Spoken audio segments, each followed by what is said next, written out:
दर्शकों नमस्कार। आज धनत्रयोदशी है। आप सभी को धनत्रयोदशी की बहुत बहुत शुभकामनाएं।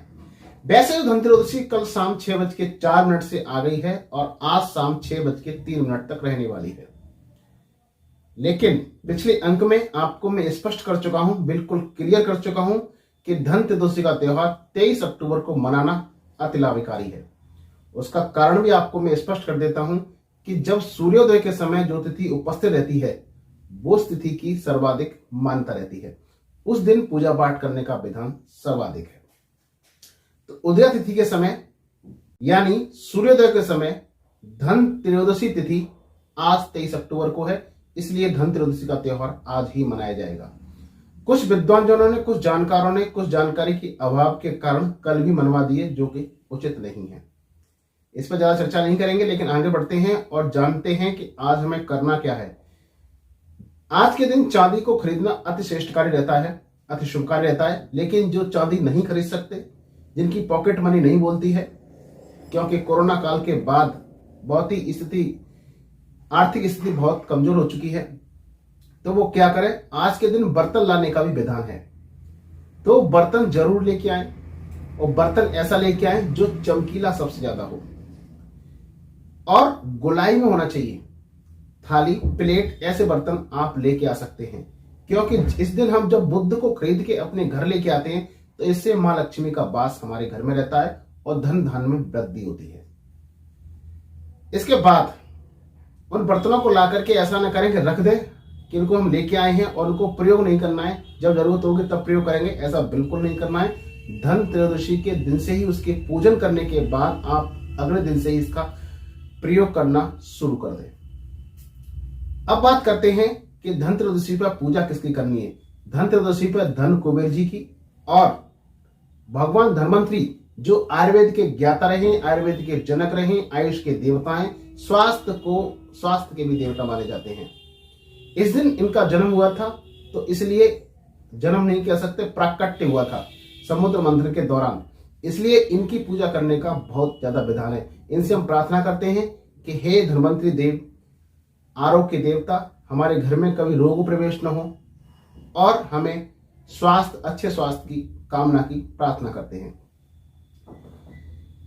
पूजा करने के बाद जब आप पूजन कर रहे हो तो आपको 7 प्रकार के अनाज लेने हैं, जैसे गेहूं, बाजरा, जौ, चावल, उड़द की दाल, इस तरीके के 7 प्रकार के अनाज लेकर के और भगवान को अर्पित करनी है, या मां लक्ष्मी को अर्पित करनी है, या धन कुबेर जी को अर्पित करनी है। ऐसा करने से घर में पैसों की बरकत होती है। अब मैं आपको वो उपाय बताने जा रहा हूं जो सर्वश्रेष्ठ है।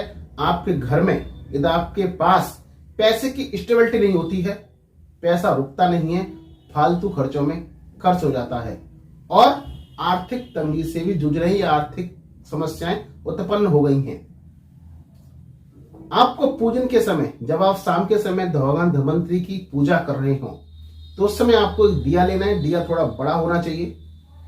उस दिए में आपको दिया जलाना है।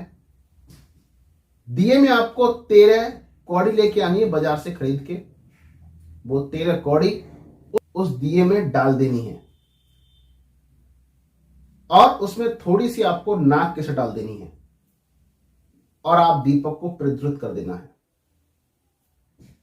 और भगवान धन्वंतरी से, धन कुबेर जी से, साथ में मां लक्ष्मी से प्रार्थना करें कि हमारे घर में जो आर्थिक तंगी आ रही है, आर्थिक तंगी से जूझ रहे हैं, इस समस्या को आप सदा सदा के लिए दूर करें।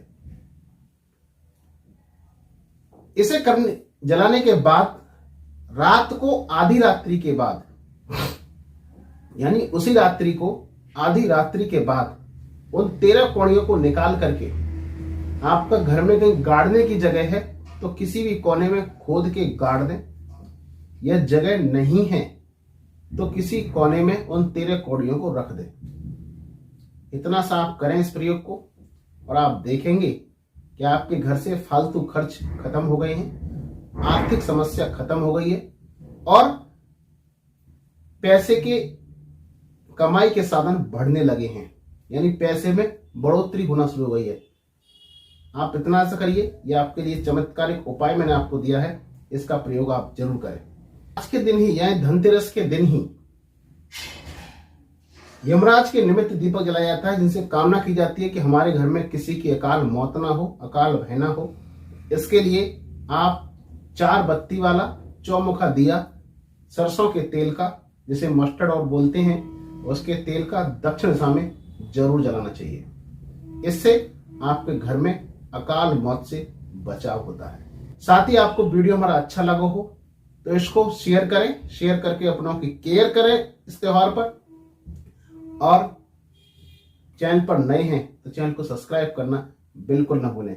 लेके आएंगे कुछ अगली नई जानकारी, तब तक के लिए मुझे इजाजत दीजिए।